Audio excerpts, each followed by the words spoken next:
تماش بله تماشاوان جاوه بابتو پرسه که گرینگ پرسا به جینوسای ناساندنا وان توانین در حقی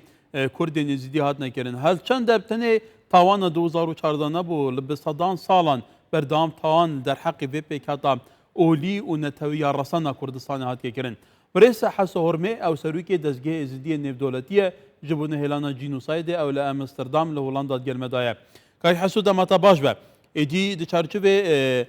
کمکرنا 8000 واژویان جبوكو برلمان سويس راجيك في قبول بك جينوسايد ازديان قالوا ديال فراكسيونين برلمان سويس رانجاشنا در انجام كو فعلا بروجي اسا زوزو در بازبه ببياسا سلاوريز هل بدست خوشي الوان خورتاكن يكو اف بروجكت يعني اف التماس عريزاني في سيكو ممكننا 8000 نصد بيستوهفت امزهادنا كومكرن او برادر جيل المانيا بمراستي نا بروسيف في شكلية بيشتي اف نفيسين تشتد برلماني تبنياوش قبل فراكسيونا كده تكلم هندك كواليسيونا كي تشيكن ايدي حتى بتا بروجكت هنا كي اب بروسي وقت لازمه لي مادام دس بيكر تهر دس بيكرم خو هر قبول كرم خو تشتكي قلقي باشا هي ألمانيا جي وصابو إمزاهاتا كوم كرين بترشش هيبا برادر بيبا انها ابا سويسرا جي بويري ابا ريكا كو خلق بين الشريك نهيلانا جنوسايد دا مجرم افلادنا بن البت اب وكي وجه ديار كريكو بلي كردستاني دوازده ولات ديجي برينو يعني اقرار كرين الجال يونيتات قال مجلس حقوق الانسان قال البرلمان الاوروبي قال كواليسيونا يا ما في مروفا اليو ان اي ابا حمو بنا مجموعه قالك امازون يعني اف اقرار جي بستسري دي بروسا يا محكمة كرني باش تربت دي بتر بيج داشت ديتنامن ابا تشتكي بوزيتيفات خدمتها قضية زيادة ونهلان ودا او كسج داشت عدالتنا رفن دا محكمة بتشكين هكا وبيباش بتذكرن بحث كم جي شن هطانو هكذا رفض ابد يعني هطانو تني محكمة يعني اب برلمان كري محكمة كبتني او محكمة الألمانيا وقت خودا 6 نوفمبر 2021 طه جميلي كو محكمة كرن دانا محكمة او جناوي جنيفر برينجي هطا كردت حبسه دا وتوي محكمة دا اشارة دا كو افسي هاتي كرن جريمة توانا جينوسايد اما بيشتينجي مثلا 21 في هيفي 21 هيفا 6 سوري ديسا جنك الألمانيا هاتا محكمة كرن كو سر قضية سوريا كيشك ايزدي استعباد كربو وتعدلي كربو ايو ظلامي خو ظلامي جينات يقرتنا هيش يعني بس هو هاتا قرتين او جاتا محكمة اب محكمة تينا كرن مثلا هولندا محكمة هاتا كرن سر وان جنن قاشتنا داعش محكمة بتريوان الشاردي شباطي هولندا تكني صالدا او محكمة تنا كن بتريوان محكمة نكود بيجن اف خلكي جهشتيا ريك خراوة كتيرور وابن نبس براستيجي بله كاك حسوت وزاني جي مجرب جينوسايد ناساندنا يزديان وكان مجرى هولوكوست هبويا يا ارمنان هبويا قالوا حتى چند اف جينوسايد ناساندنا دي بيتا سدام كويدي جرانتيا باراسنا بيك هاتا ازديان لسر عردو مال واریوان یرسان بیت کرن کجاره که دن جبکا نف دولتی بر پرسیار بید حکومت عراق جی ملزم کد کوه پیکاته بپارزن جاره کدن تو شیوان که پرسگیره کان نبن زور سپاس بسیاره که جه خوده گله خرق به بسیارت کنی گرنگه جی برسوا وی شکلیه چنگو قانون عراق ترينا كد هطانو كسكي بدنا جنوسايد بدنا محكمة قانون 4 إرهابة أو قانون العراق يا محكمة الجناية العليا مختصة وبصدامية الشكل دهي أكتوبر 2003 شبو بشتينجي بدماهيات يعني بشتي محكمة صدامي أو محكمة بدماهيات يدي شو محكمة العراقيين إقرار يعني كسكي بنا محكمة بجنوسايد أم تخوازين يعني محكمة نافنتوية أي سي سي لا هيبت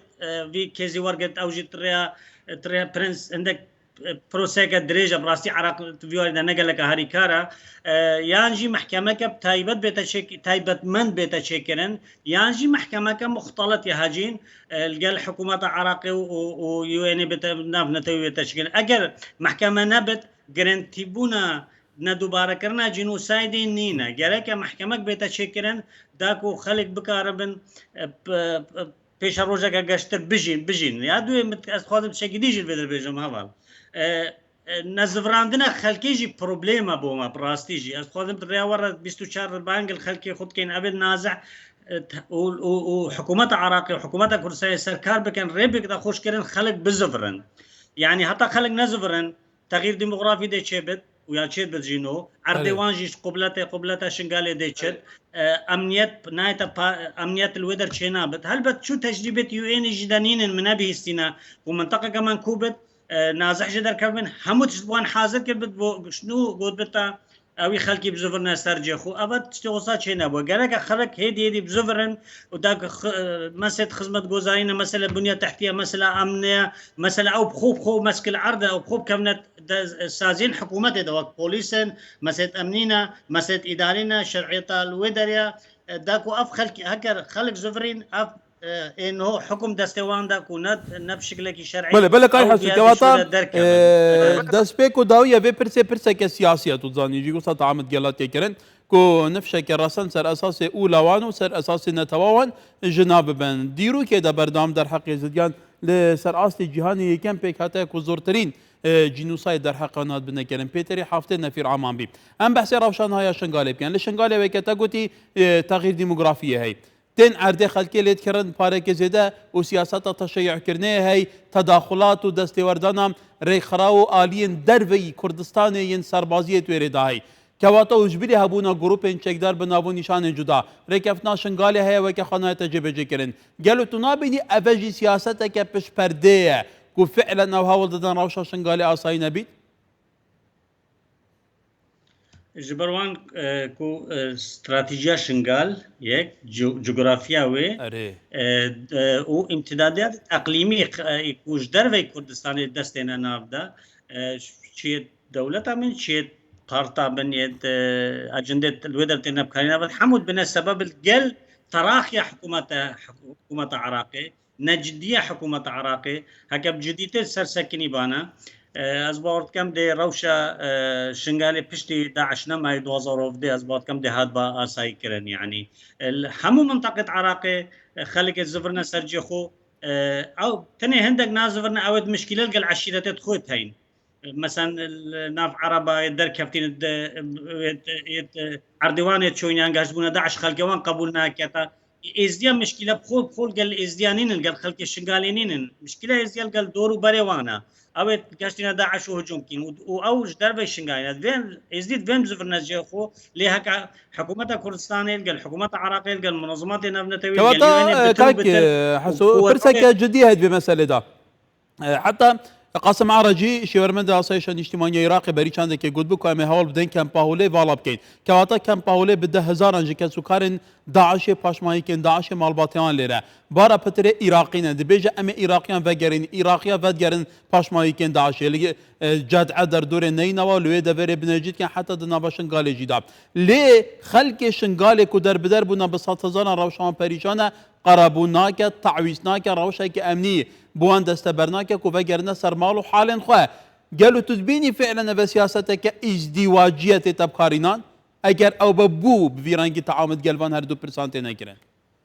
بو داعش باشن لي بو فانو صانع هلبت هردو ناف فاميليا داعش دجي قربانيت هي نكو يعني فيت امبو شافيجي ليبرنين اوجي عراقينا اوجي تاليا هرب بزفرن لي فيت شوب زفرن فيت ريا محكمه رب زفرن ريا تدقيق امني رب زفرن او دستوانات بيس بس از دي يا نازحين از دي جالك سهل ترى جوان خوش كان امنيت وان هبت ماليوان بنا كان هبت خرابوين هناك اف من حبوان بيت دانن ما اف ازدواجيتها هي صديت تعامل كرن القل هردو ملفا اجي بينم